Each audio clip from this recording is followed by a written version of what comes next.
Today we're going to be talking about a great workout that football players can do to increase endurance. Before we get into the exact specifics of the workout, what it's going to entail, I want to talk to you about how football players should actually train for endurance, because it's a little bit different than other sports that you might think. A lot of athletes will reach out to me and ask like, hey coach, you know, I'll run like a mile a day, 2 miles a day. Is that good for me to get in shape? And that will get you in shape, but it's the wrong type of shape. You guys have to understand that football is a very fast twitch, explosive, exert all out effort type of game, right? So when the ball is snapped, you are sprinting, or you are trying to exert all out effort on a block, on a route, whatever it is, but it's all like short bursts. So if you're training for endurance and you're running laps upon laps upon laps, you never do that in a football game. So when you actually have to exert all out effort, you're gonna feel gassed and you're gonna feel out of shape. So when you train and when you're training for conditioning, endurance, you have to exert that all out effort. Running sprints is the best way to go, where you're going as hard as you possibly can, give yourself some time to rest, and then go at it again, because that is how football is played. So we're gonna give you a workout structured around that. A worry that a lot of football players have is that if they're working on their conditioning, their endurance, they're running a lot,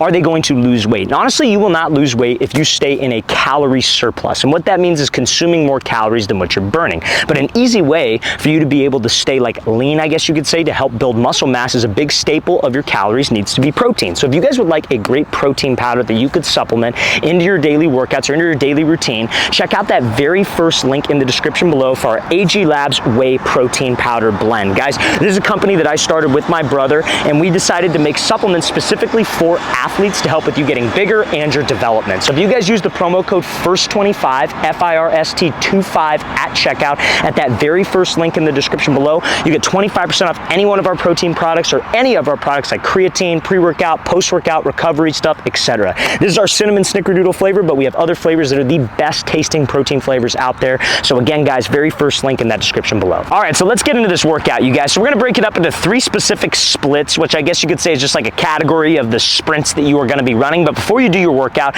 make sure you do some type of dynamic warm-up. I think very, very beginner advice that I think a lot of you may know, but some of you may not know, so I wanna make sure I say it, is you don't wanna just walk out to the field and stretch a few times and then go run. That's a great way to pull something, that's a great way to hurt yourself. You need to get blood pumping to your legs, so doing a dynamic warm-up is a great way to do that. So if you just post in the comments of this video, if you're maybe not sure what to do for a dynamic warm-up, post in the comments below and say you want a dynamic warm-up, and I can send you over a link to another YouTube video that we made on this channel. Now, dynamic warm-up, get your legs going. The first split, you guys, is going to be 8 40-yard sprints. You're gonna start out and you're just gonna be going as hard as you possibly can for 40 yards, sprinting it out, striding it out, running as hard as you can, like I said, like it's a football play. Then for rest, you are going to walk back 40. You could go as slow as you want. Obviously, as you progress on this, you're probably going to get a lot better in terms of you walking back at a quicker pace, but you're gonna sprint 40, walk back 40, sprint 40 again, etc. And repeat that process 8 times. Now, the next sprint split we're gonna do is 8 60-yard sprints. Now, the reason why we're staying in this 40 and 60-yard sprint range is it is extremely rare as a football player that you're ever gonna run further than that. The absolute max that you could run on a single football play is going to be 100 yards. Maybe if you're weaving back and forth, that could change, but I like to keep our workouts strictly to 100 yards or less, because again, how rare is it that you're running that far in a football event? So it's 8 60-yard sprints is what we were doing next. Now, on those 60s, you're gonna sprint as hard as you can for 60 yards, and then you're going to walk back. Take as much time as you please, walk back, take your time. Once you hit that start line, you go again, and we got 8 reps of 60-yard sprints. Now, next we got is 6 20-yard sprints. So again, guys, football is a very short burst, explosive game, so I love working sprints for football players